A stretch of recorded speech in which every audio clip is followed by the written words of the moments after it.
चलो दोस्तों, आज मैं आपके सामने लेकर आया हूँ झारखंड में आपदा प्रबंधन। जेपीएससी के एग्जाम में इससे 5 क्वेश्चन आने वाले हैं। ये जो पॉइंट है ना, ये टॉपिक जो आपका दिया गया है जेपीएससी के सिलेबस में, इससे 5 क्वेश्चन आएंगे, यानी 10 मार्क्स का है। याद रखिएगा, जो मैं आप लोग को नोट्स प्रोवाइड करवा रहा हूँ और नोट्स के थ्रू जो वीडियो बना रहा हूँ, ये बहुत ही इंपॉर्टेंट है। इससे 5 क्वेश्चन जरूर आएगा, इससे बाहर क्वेश्चन नहीं आने वाला। ये नोट्स जो है ना, बहुत सारे बुक से मैं निचोड़ कर बनाया हूँ, याद रखिएगा। चलिए, मैं बिना लेट किए आपको आपदा प्रबंधन की ओर ले चलता हूं। जो झारखंड में आपदा प्रबंधन के बारे में इंपॉर्टेंट प्रश्न बन सकते हैं, उसके बारे में चर्चा करूंगा। चलिए, मैं पहला यह बताता हूं, भूकंप। भूकंप जो है ना, न्यूनतम जोखिम वाला राज्य है। हमारा जो राज्य है झारखंड, न्यूनतम जोखिम वाला राज्य, यानी झारखंड जो है भूकंप से न्यूनतम जोखिम वाला राज्य है। भूकंप संवेदनशीलता की अगर दृष्टि से देखा जाए तो राज्य में 3 जोन पाए जाते हैं। कौन कौन से हैं? पूछता है क्वेश्चन कि भूकंप संवेदनशीलता की दृष्टि से राज्य में कितने जोन है, तो 3 जोन है। पहला है आपका सेकंड नंबर का, और एक आपका थर्ड नंबर का, और 4 नंबर, यानी 3 जोन है, 2, 3 और 4। तो 2 के अंतर्गत 7 जिले होते हैं। जिला आपको पता नहीं, याद नहीं करना है, याद रखिएगा। याद सिर्फ इतना रखिए कितने जोन पाए जाते हैं हमारे भूकंप क्षेत्र हैं। तो 3 जोन है। जोन नंबर 2 में आपका 7 जिले हैं। जोन नंबर 3 में 15 जिले आते हैं। जोन नंबर 4 में आपका 2 जिले हैं। यह अत्यधिक संवेदनशील जिला है जो गोड्डा और साहेबगंज है। बहुत ही इंपॉर्टेंट क्वेश्चन है। यहाँ 1 मिनट रुकिएगा, मैं थोड़ा सा कलर चेंज करता हूँ। चलिए, मैं कलर चेंज किया। अब यहाँ पे देखिएगा, आपका जो है ना साहेबगंज, एक गोड्डा, ये 2 जिले ऐसे हैं ना जो इंपॉर्टेंट प्रश्न आ सकते हैं एग्जाम में। पूछ देगा सबसे संवेदनशील जिला अगर बोलेगा तो किस जोन के अंतर्गत? जोन नंबर 4 के अंतर्गत। कौन कौन से जिले हैं? तो जो 2 जिला, गोड्डा और साहेबगंज, याद रखिएगा। गोड्डा साहेबगंज संथाल परगना में है, याद रखिएगा, बहुत इंपॉर्टेंट है। इस तरह कनेक्ट करके याद रखिए। नेक्स्ट जो मैं चलने वाला हूं, वो बाढ़ की संवेदनशीलता। बाढ़ की संवेदनशीलता में कुछ नहीं है, याद रखिएगा। बस यहाँ आप देख लीजिए 1 मिनट के लिए कि राज्य में बाढ़ का सर्वाधिक प्रभाव उत्तर पूर्वी क्षेत्रों में पड़ता है।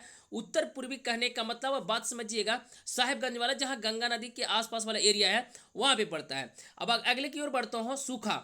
सूखा राज्य के उत्तर पश्चिमी हिस्सा में सूखा सर्वाधिक देखने को मिलता है, यानी पलामू वाला प्रमंडल जो है ना, उस क्षेत्र में सबसे ज्यादा देखने को मिलता है, याद रखिएगा। अगर बात किया जाएगा सबसे सूखा की दृष्टि से सर्वाधिक संवेदनशील जिला कौन से है, तो आपका यहाँ याद रखिएगा पलामू सबसे सूखा जिला भी है, याद रखिएगा, सबसे संवेदनशील जिला है। यहाँ लगभग 75% से भी कम वाटर होती है, वर्षा होती है, याद रखिएगा। 2010 में क्वेश्चन आया हुआ है, 2010 में राज्य में गंभीर सूखा से प्रभावित हुआ, यानी हमारा राज्य जो है ना, कब गंभीर सूखे का सामना किया था, तो 2010 में सामना किया था, याद रखिएगा। इससे क्वेश्चन आया हुआ है एग्जाम में आपका, याद रखिएगा। अगले क्वेश्चन की ओर बढ़ता हूं, यानी 2010 में हमारा जो राज्य था ना, सूखे से ग्रसित था। अब मैं पढ़ता हूं आपदा प्रबंधन योजना। अब यहां से समझिएगा, आपदा प्रबंधन योजना में सिंपल से समझिएगा ना कि यहाँ पे यह इस योजना के अंतर्गत आपदा विभाग का गठन 2004 में किया गया था। पहला क्वेश्चन आएगा ना, आपदा विभाग का गठन कब किया गया था, तो झारखंड में, तो 2004 ईस्वी में, याद रखिएगा। 2004 में आपदा प्रबंधन नहीं, आपदा विभाग का गठन किया गया, याद रखिएगा, 2004 ईस्वी में। आगे जो क्वेश्चन इससे आता है ना, आपदा विभाग का मुख्य कार्य आपदा से प्रभावित लोगों को त्वरित राहत पहुंचाना, त्वरित में तुरंत राहत पहुंचाना था, जिसमें आपका बात करता है कि आपदा के दौरान राहत कार्य के लिए राज्य आपदा कार्रवाई कोष का गठन किया गया है। यानी कहने का मतलब, राहत कार्य के लिए जो पैसा मिलता है ना, आपदा से ग्रसित जो हो जाते हैं उनको पैसा मिलता है, जिसमें से आपको बात किया जाता है कि आपदा पर कार्रवाई कोष जो है ना, उसमें राज्य सरकार 25% देता है पैसा, और 75% केंद्र सरकार का भागीदारी होती है पैसा देने में, याद रखिएगा। यानी आपदा प्रबंधन जो कोष बना है ना, आपदा कार्रवाई कोष, जिसमें अगर कोई ग्रसित क्षेत्र होता है, उसमें 75% इन्वेस्टमेंट किसका होता है? केंद्र सरकार की, 25% राज्य सरकार का होता है, याद रखिएगा। अगले क्वेश्चन को मैं बढ़ूंगा, क्वेश्चन नंबर यहाँ पे आगे देखिएगा, इसी के तहत, यानी आपदा प्रबंधन योजना के तहत ही देश में 2005 में राष्ट्रीय आपदा प्रबंधन अधिनियम का गठन किया गया। कब किया गया?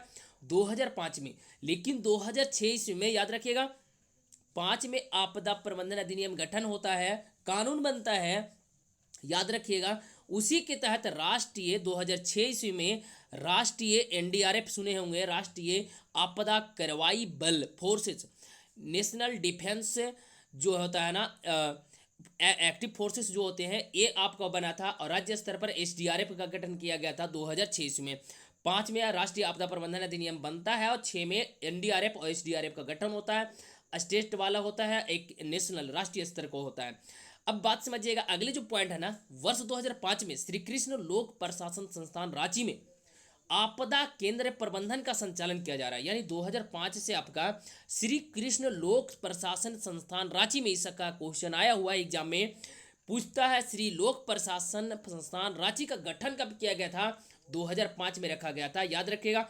2015 से यहाँ पे देखिएगा, 2015 से राष्ट्रीय आपदा प्रबंधन संस्थान के सहयोग से राज्यों में विद्यालय सुरक्षा कार्यक्रम का संचालन किया गया था। विद्यालय सुरक्षा कार्यक्रम का संचालन किया गया था, याद रखिएगा, बहुत ही इंपॉर्टेंट क्वेश्चन है। आपदा के समय सूचनाओं को साझा करने हेतु झारखंड सरकार स्पेस एप्लीकेशन सेंटर का स्थापना किया है, जिसको बोलते हैं जे सैक। क्या नाम दिया गया है? जे सैक, शॉर्ट में बोलते हैं इसको। झारखंड स्पेस एप्लीकेशन सेंटर भी कहा जाता है, याद रखिएगा। आपदा के पूर्व संस्थाओं को जानकारी हेतु, यानी आपदा के पूर्व जो संस्थान है वो जानकारी देगा, किस चीज़ के लिए, कहाँ जानकारी मिलता है, याद रखिएगा। सूखा के लिए आपका बिरसा कृषि विश्वविद्यालय रांची जानकारी देगी। भूकंप में बीआईटी मिश्र रांची जानकारी देगा। आपका खनन आपदा में भारतीय खनन स्कूल धनबाद देगी। जे सैक में आपका जो झारखंड स्पेस एप्लीकेशन सेंटर जो था ना, वो बाढ़, सूखा और जंगल में आग के हेतु सूचनाओं को प्रदान करवाएगा आपका जे सैक। आगे बढ़ता हूं मैं बिना लेट क्यों। बहुत ही इंपॉर्टेंट क्वेश्चन है दोस्तों, याद रखिए, टॉपिक ही इंपॉर्टेंट है। 5 क्वेश्चन इससे आने वाला है, टोटल आपका इसी नोट्स से आएगा, याद रखिएगा। झारखंड राज्य आपदा प्रबंधन प्राधिकरण, जिसको JSDMA कहा जाता है, इसकी गठन की अगर बात किया जाएगा 28 मई 2010 ईस्वी को किया गया था। ये भी प्रश्न आया हुआ आपका एग्जाम में। इसकी स्थापना अगर की बात किया जाएगा ना, तो आपदा प्रबंधन अधिनियम 2005 जो जारी किया गया था, जिसके तहत एनडीआरएफ और एसडीआरएफ का गठन 2006 में किया गया था, उसका जो धारा है ना 14A, उसके तहत आपदा प्रबंधन प्राधिकरण का गठन किया गया 28 मई 2010 ईस्वी को, याद रखिएगा। अब यहाँ से क्वेश्चन आता है ना कि आपदा प्रबंधन प्राधिकरण का गठन का शक्ति किसके पास है, तो याद रखिएगा, शक्ति की अगर बात करेगा तो राज्यपाल के पास शक्ति है। बहुत इंपॉर्टेंट क्वेश्चन है। राज्य आपदा प्रबंधन प्राधिकरण के अध्यक्ष की अगर बात किया जाएगा तो मुख्यमंत्री होंगे। अगर सदस्यों की संख्या बोला जाएगा तो 9 से अधिक नहीं हो सकता, याद रखिएगा। अब आगे बढ़ते हैं। जिला स्तर को जो आपदा प्रबंधन है ना, ये भी प्रश्न आया हुआ था आपका एग्जाम में, कि जिला स्तर पर जो आपदा प्रबंधन हेतु राज्य में गठन किया जाएगा ना, उसके जो मजिस्ट्रेट होंगे, जिला दंडाधिकारी हो सकते हैं, डीएम हो सकते हैं, डीसी हो सकते हैं, यानी डीसी में डिस्ट्रिक्ट कलेक्टर भी और डिस्ट्रिक्ट कमिश्नर दोनों हो सकते हैं। इन्हीं के द्वारा क्या किया जाएगा, जिला स्तर पर आपदा प्रबंधन का गठन किया जाएगा, याद रखिएगा। ये सारे क्वेश्चन इंपॉर्टेंट थे। अगर आपको क्वेश्चन सीरीज अच्छा लगे और पॉइंट सीरीज अच्छा लगे तो इस तरह की वीडियो मैं फिर से अपलोड करूंगा। नेक्स्ट टॉपिक जो होगा आगे मैं देख लूंगा कौन सा टॉपिक इंपॉर्टेंट है, जो कम समय में आपको ज़्यादा नंबर दे सकता है, तो ऐसे टॉपिक को मैं लाता रहूंगा। अगर इस तरह की वीडियो देखना चाहते हैं तो चैनल को सब्सक्राइब कीजिएगा, लाइक कीजिएगा और शेयर करना मत भूलिएगा। जय हिंद, जय भारत।